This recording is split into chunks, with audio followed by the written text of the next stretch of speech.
تا ته ووایه پلوشې ستورو ته دې بوځم که دې سپوږمۍ ته بوځم یو زه به لکه په شلپه یېږم زه به ولاړه سمه ومې غاټرې دلته راشه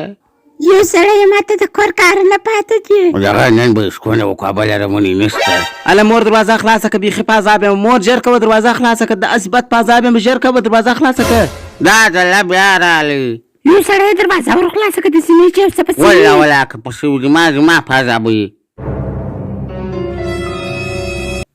د مکتبه ولې دونه وخت چې رالی مدیر صاحب مو مړ سو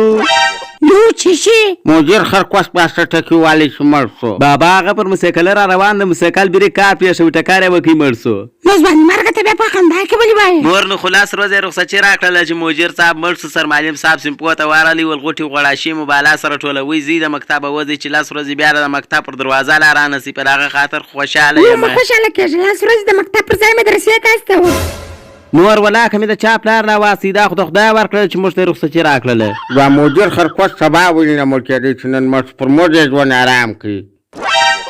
یو سړی ته ولاکه د چا په کیسه کې یم د خپل ځان خم اخیستی ولې نو هغه ستا څه پوښتنه کړې وای چې زه نن مړ شم که سبا مړ شم یو دوه ځله نه ورته وکړله بس ما خرکوس ته خدای راوستلی د پلوشې نن ما او ستا معامله نه کېږي بیا بل وخت ګورو نن هم زه د سپي زوی ته د بېژلا ووایم مور د بابا نن څه اراده وه چې کار ته نه دی تللی رانن هم زه د لا پر ما دې ژوند ارام کړي مولا دې راڅه واخه چې درڅه خلاص یم چې ما پلوشه خپل ژوند ته درڅه خلاص خو ستا د لاس هم په ژوند په شپه په ورځ ولاړ له ولاکه کړي ستا د لاس هره ورځ خدای ته په لمانځه کې دعا کوم چې ستا په رقم عیاله رمونې د خدای هېڅ پلار ته نه ورکوي چې دغسې ناسالي او بابا زه بیا هر وخت دا دعا کوم چې ستا په رقم پلار چې خدای هر زوی ته ورکړي چې سا چې ورسره چیرې او ته خو نه پوهېږې د کوچنیانو دعاوې ژر قبلېږي ستا د خدای بیخي نه قبلوي خرکوسه